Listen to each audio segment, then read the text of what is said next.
poesia foi feita em dia 9/2/2006. Eu vi um checheu cantando, vi um açude sangrando, vi o meu sertão de frente. Acordei, tava sonhando, a saudade assim me entrando, ou morro ou fico doente. Já faz 4 longos anos de plantos e desenganos que vivo na capital. Mas desenganos que planos são 4 anos de enganos que me tornaram banal. 4 anos de saudade, onde aqui nesta cidade perdi meu dom de matuto. 4 anos de maldade, 4 de infelicidade, são 4 anos de luto.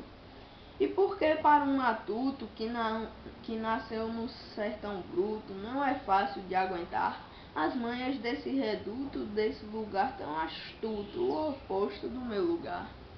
Lá não tem tanta sujeira, lá não se escuta besteira, lá dão valor ao que é nosso. Lá a fala é labrojeira, pensei lá a vida inteira, quero voltar, mas não posso.